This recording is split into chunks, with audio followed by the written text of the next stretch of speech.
Hi friends, welcome to God is great 73కి స్వాగతం. Friends, మీరు కొత్తవారు కనుకైతే నా ఛానల్ని సబ్స్క్రైబ్ చేసుకోండి ఫ్రెండ్స్. నేను పెట్టిన ప్రతి వీడియో మీకు నోటిఫికేషన్ వస్తుంది.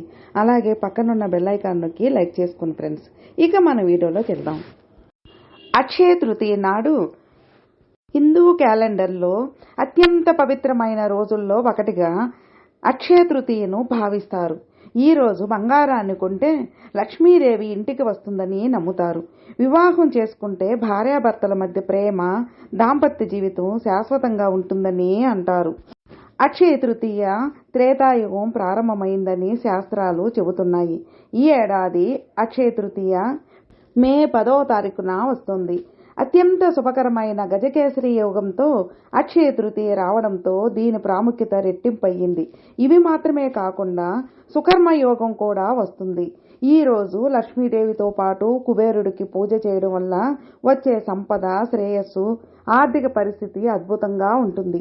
మహాభారతం ప్రకారం ఈ రోజే సూర్యుడు యుధిష్ఠిరుడికి అక్షయ పాత్రని ఇచ్చాడని చెబుతారు. దాని నుంచి వచ్చే ఆహారం ఎన్నటికీ అయిపోలేదు. అలాగే పరశురాముడు కూడా ఇదే రోజున జన్మించాడు. అందుకే ఆయన్ని చిరంజీవి అని కూడా అంటారు. అక్షయ తృతీయని చిరంజీవి తిథి అని కూడా పిలుస్తారు. కుబేరుడికి స్వర్గం, సంపదకు సంబంధించిన బాధ్యతలు అప్పగించిన రోజు ఇదే.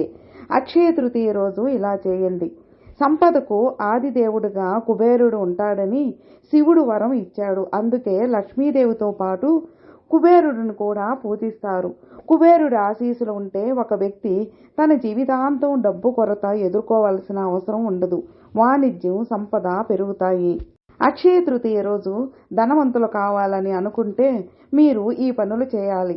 చందనం, అక్షింతలు, దుర్వ, కలకండ, సెంటు, లవంగాలు, యాలకులు, తమలపాకు, కొత్తిమీర, పండ్లు, పూలు మొదలైన వాటిని సమర్పించాలి.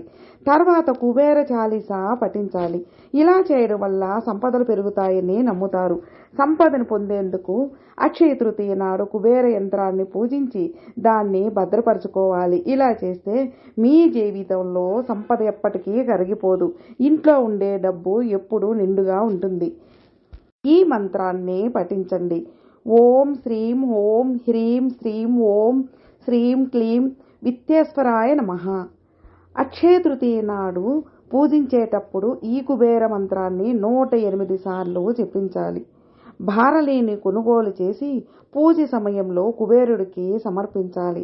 హృదయపూర్వకంగా మంత్రాన్ని పఠించడం వల్ల జీవితంలోని కష్టాలన్నీ దూరమై కీర్తి, ప్రతిష్టలు పెరుగుతాయి. సౌభాగ్యాలు లభిస్తాయని పండితులు సూచిస్తున్నారు. ఈరోజు విష్ణువు, లక్ష్మీదేవి, అన్నపూర్ణ, కుబేరుడికి బియ్యాన్ని నైవేద్యంగా సమర్పించాలి. ఆ తర్వాత ఆ బియ్యాన్ని మీరు ఉపయోగించుకునే బియ్యంలో కలుపుకొని అన్నం వండుకోవాలి. ఇలా చేయడం వల్ల వారి ఆశీస్సులు మీకు లభిస్తాయి. అక్షయ తృతీయ రోజు మీరు కొన్న బంగారు వస్తువులను శివుడి ముందు ఉంచి పూజించాలి. తర్వాత బంగారంపై కొంత గంగాజలం పోసి వాటిని శుభ్రపరిచి మీ సేఫ్ లాకర్లో భద్రపరచుకోవాలి. ఇలా చేస్తే మీ ఇంట్లో ఎప్పటికీ డబ్బు తరిగిపోదు. లక్ష్మీదేవి ఆశీస్సులు పుష్కలంగా ఉంటాయి. అక్షయ తృతీయ రోజు ఈ 5 మంత్రాలు జపించండి. సంపద, శ్రేయస్సు, విజయం పొందుతారు. పవిత్రమైన అక్షయ తృతీయ రోజు ఈ 5 మంత్రాలు జపించండి. మీ కష్టాలన్నీ తొలగిపోయి సంపద, శ్రేయస్సు, విజయం లభిస్తుంది. లక్ష్మీదేవి అనుగ్రహం లభిస్తుంది. అక్షయ తృతీయ నాడు పఠించాల్సిన మంత్రాలు: కొత్త పనులు ప్రారంభించేందుకు, శుభకార్యాలు నిర్వహించేందుకు, బంగారం కొనేందుకు అద్భుతమైన రోజుగా అక్షయ తృతీయను భావిస్తారు. హిందూ శాస్త్రంలో అక్షయ తృతీయకు ఎంతో ప్రాముఖ్యత ఉంటుంది. ఈ రోజు ఏ పని చేసినా శ్రేయస్సు, సమృద్ధి, ఆశీర్వాదం లభిస్తాయి. అక్షయ తృతీయ రోజు చేపట్టే ఏ కార్యక్రమం అయినా అంతులేని శ్రేయస్సు, విజయాన్ని తెస్తుందని నమ్ముతారు. పవిత్రమైన ఈ రోజు కొన్ని మంత్రాలు పఠించడం వల్ల చాలా ప్రయోజనకరంగా ఉంటుంది. అవి మీ జీవితంలోని అన్ని అంశాలతో సంపద, శ్రేయస్సు, సమృద్ధి, ఆశీర్వాదాలను ప్రేరేపిస్తాయి. మీ జీవితంలో సమృద్ధి ఉండడం కోసం ఈ 5 శక్తివంతమైన మంత్రాలను జపించాలి. గణేష్ మంత్రం: ఓం గణపతియే నమః. విఘ్నాలు తొలగించేవాడిగా వినాయకుడిని పూజిస్తారు. అందుకే పూజ చేసే ముందు తొలి పూజ వినాయకుడికి చేస్తారు. వినాయకుడిని పూజించి గణేష మంత్రాన్ని పఠించడం వల్ల మీ శ్రేయస్సు సమృద్ధికి ఆటంకం కలిగించే అడ్డంకులు ఏవైనా ఉంటే అవి తొలగిపోతాయి. అన్ని ప్రయత్నాలలో విజయం లభిస్తుంది. అదృష్టం మెరుగుపడుతుంది. లక్ష్మీ మంత్రం. ఓం శ్రీం హ్రీం క్లీం ఐం శ్రీ లక్ష్మీ నారాయణ నమః. లక్ష్మీదేవి సంపద, శ్రేయస్సు, సమృద్ధిని ఇచ్చే దేవతగా కొలుస్తారు. అక్షయ తృతీయ నాడు ఈ మంత్రాన్ని పఠించడం వల్ల లక్ష్మీదేవి ఆశీస్సులు లభిస్తాయి. ఆర్థిక స్థిరత్వం ఉంటుంది. ఆదాయ వనరులు సమృద్ధిగా ఉంటాయి. ఆదాయం పెరుగుతుంది. లక్ష్మీదేవి మీ ఇంట కొలువై ఉంటుంది. కుబేర మంత్రం. ఓం యక్షాయ కుబేరాయ వైశ్రవణాయ ధనదానాధిపతయే ధనధాన్య సమృద్ధి మే దేహీ దాపత స్వాహ. సంపదకు అధిదేవుడిగా కుబేరుడిని పరిగణిస్తారు.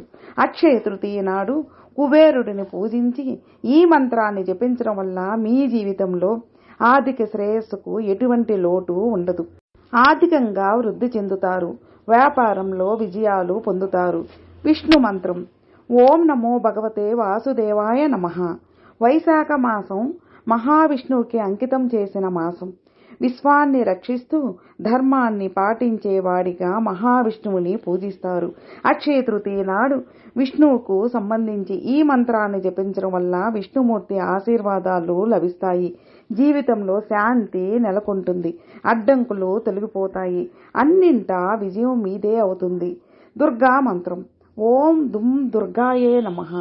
దుర్గాదేవిని విశ్వాసానికి రక్షకురాలుగా గౌరవిస్తారు. అక్షయ తృతీయ నాడు దుర్గాదేవికి సంబంధించి ఈ మంత్రాన్ని పఠిస్తే అమ్మవారి ఆశీస్సులు లభిస్తాయి. ప్రతికూల శక్తుల నుండి మీకు రక్షణ ఉంటుంది. జీవితంలో బలం, ధైర్యం, శ్రేయస్సు తీసుకొస్తుందని నమ్ముతారు. ఎంత పవిత్రమైన అక్షయ తృతీయ నాడు ఈ శక్తివంతమైన మంత్రాలు పఠించడం వల్ల జీవితంలోనూ అన్నింటా ఆనందంగా ఉంటుంది. దైవ ఆశీర్వాదాలు పొందుతారు. సంపద, విజయం, ఆనందం, సానుకూల శక్తులను ఆకర్షించడంలో, మీ లక్ష్యాలను సాధించడంలో ఈ మంత్రాలు పనిచేస్తాయి. భక్తి విశ్వాసంతో ఈ మంత్రాలను జపిస్తే ఉజ్వలమైన భవిష్యత్తు లభిస్తుంది. ఫ్రెండ్స్, విన్నారుగా. ఫ్రెండ్స్, మీకు ఈ వీడియో నచ్చితే లైక్ చేయండి, మీ ఫ్రెండ్స్కి షేర్ చేయండి. సబ్స్క్రైబ్ చేసుకున్నట్లయితే ప్లీజ్ సబ్స్క్రైబ్ చేసుకోండి. నేను పెట్టిన ప్రతి వీడియో మీకు నోటిఫికేషన్ వస్తుంది. అలాగే మీ అభిప్రాయాన్ని కామెంట్లో మెసేజ్ చేయండి. ఓం నమః శివాయ నమః.